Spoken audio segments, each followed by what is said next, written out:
Hey guys, Kyle the Death Knight of Enemy here, bringing you my review for One Piece episode 884. So the first key thing to note about this episode is just the contrast we get with where we pretty much see all the royals being transported on that sliding walkway, and how in just the first couple minutes we're introduced to how much of a beautiful paradise that Marijua is, but underneath the grandeur, it's actually more of a hellish nightmare for pretty much anyone who's considered a slave.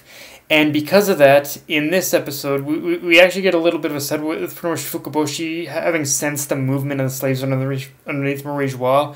So, just from that little bit right there, it does tell us that this leveling is going to have a much greater impact on the world, and that for better or worse, secrets are going to be revealed. And just in general, we should definitely expect this particular level to be much different from any of the others in the past, and bubbles are going to pop, and when that does happen, when that does happen, it'll be curious to see what is going to happen if and when the Ryugu Kingdom ever learn about the slaves. Then you know that is definitely going to strain things without a doubt. Like they've pretty much already they've already gotten to a point of being accepted at this level, but you pretty much know that what Fukaboshi was sensing in this. In this episode is gonna keep nagging at his mind, and it is gonna eventually be brought to light, I'm sure, in some way or form.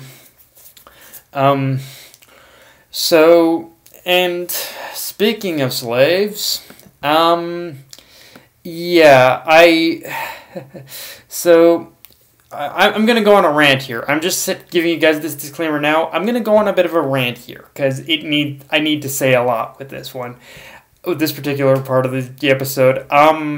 So I said this once when I was reading the manga, and I'll say it here again. Apparently, Stelly wasn't enough of an annoying asshat for this arc, so the series decided to reintroduce Charlos to us. And I gotta say, before, I thought that the guy was just an entitled dumbass. But boy, after this episode, I'm gonna say he's got a full-blown case of clinical retardation. And I mean, obviously it's something I should have known from the moment he was introduced, and that he wasn't just a dumbass. And it's bad enough he's forgotten what happened the last time he tried to get mermaid slaves, but Jesus fucking Christ, just the fact that he was even thinking about attempting this again, and with the mermaid princess no less, broke my brain a little. I mean, what can I say? Charlos just breaks me with how dumb he is. That it's honestly kind of fascinating, but at the same time I'm like, dude, what the fuck are you doing? Like, seriously, what the fuck are you doing? What the fuck are you doing? Like, oh my god, Charlos, how can you be this stupid asshole? How can you be such a stupid asshole? And again, it's kind of fascinating, but at the same time, I'm like, dude, what the fuck? And honestly, what makes Charlos, because of this, what makes Charlos even worse to me now as a character is that after this episode, I'm convinced he has some kind of a fish fetish. Like, seriously, I hesitate to ask, but what is this dude's fascination with mermaids? It's creeping me out to the point where I almost have to say he's making the furry fetish look normal. I'm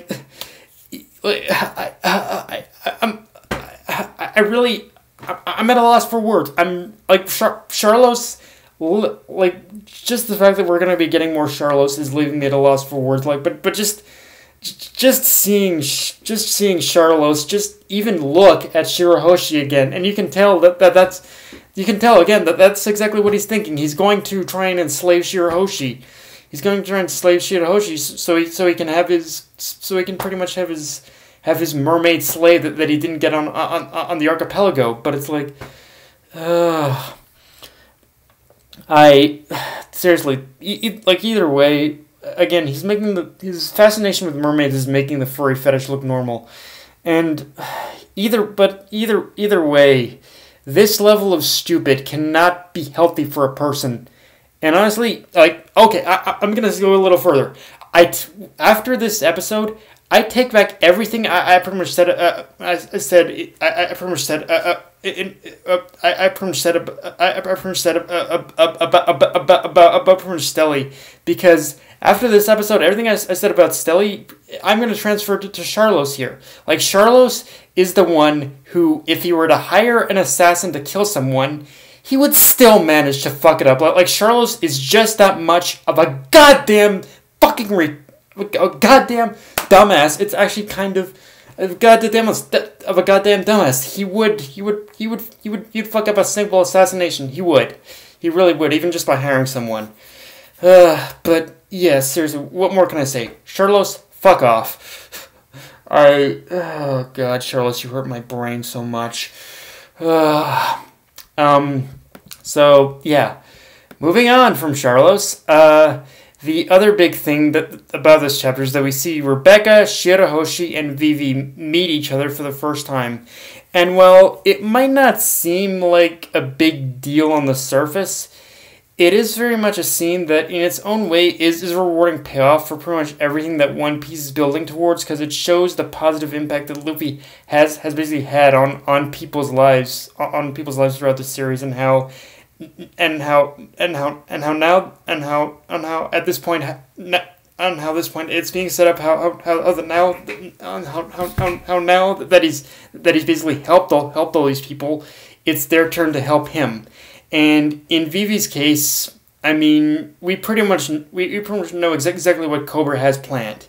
He is going to light a fire under Marie Joie's ass by asking about the poneglyphs and the Void Century. So from here, we can definitely say that Alabasta, the Ryugu Kingdom, and Dressrosa are going to be the three kingdoms to really shake up the status quo of the Levelly, because all three of these kingdoms have basically experienced the kindness of Luffy and the Straw Hats, but at the same time, they've also experienced a lot of the corruption that the world government has kind of, a lot of the corruption and problems that the world government has kind of created with their system. So yeah, so they're going to be the one. So these three are really going to be the ones to shake up the status quo at the Levelly and make the biggest change at this meeting, because yeah, what you can expect them to, in order to air out a lot of the world government's dirty laundry, for sure. That definitely goes without saying. Of course, the rest of the episode was only recapping the events of the Alabasta arc. However, unlike previous recaps in episodes, this one kind of put a smile on my face. Because it actually leads to a story I want to tell you guys.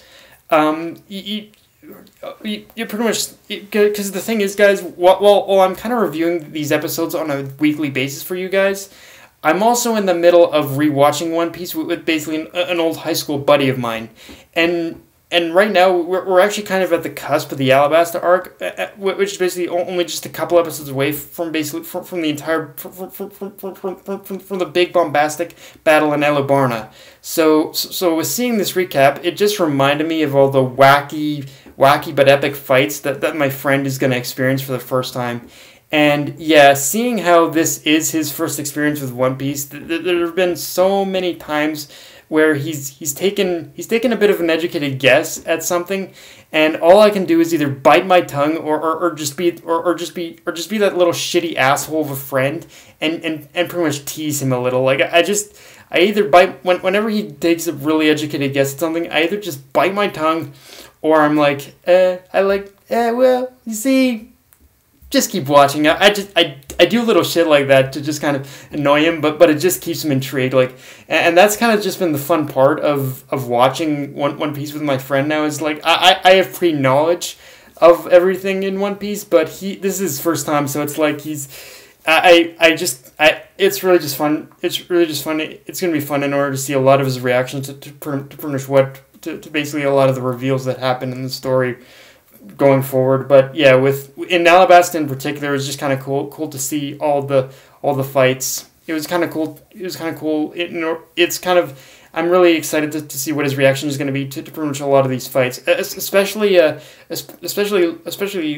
Zoro and Mr. One fight, because I'll be honest, Zoro and Mr. One is my favorite fight in the Alabasta arc for sure. So like that's an unpopular opinion, but I like it even more than the Kaku and Zoro fight. So yeah, you can hate me on that one, but yeah, I think Zoro's Alabasta arc fight is my favorite of them all. Apparently though, my friend isn't that big of a fan of Bon Clay. He just doesn't like Bon Clay for some reason. Either that or he's just creeped out by him. I'm not sure which one. I think it's more he's creeped out by him, but yeah, I don't know if he's just gonna stay, if his mind is made up on Bon Clay, or if he's gonna change sometime soon. I guess I'll just have to wait and see on that. And don't ask me what took me this long to come around, but I will say that the one problem with watching so many of these recap filler episodes is that it makes me realize how much I actually miss the old style of art and animation with One Piece.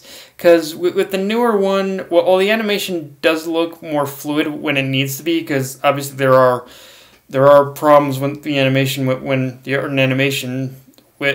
are obvious problems with the art and animation, but with this more polished art style, it doesn't really work in terms of making us feel the impact of the fights, and story. Because with this new art and animation, there's just a lot less of an emphasis on small things like injuries and just facial roughness and detail. Like a lot of that, it just doesn't transfer well for some reason or another. But yeah, I am kind of understanding, like, just kind of revisiting a lot of this older like recap stuff where the older art and animation was used previously. It does make the comparisons a lot more noticeable for sure. But yeah, guys, that's all I got for this review. If you enjoyed the video, like, comment, subscribe. I'm on Twitter, Facebook, and Crunchyroll. That and that anime, signing off. Later, guys.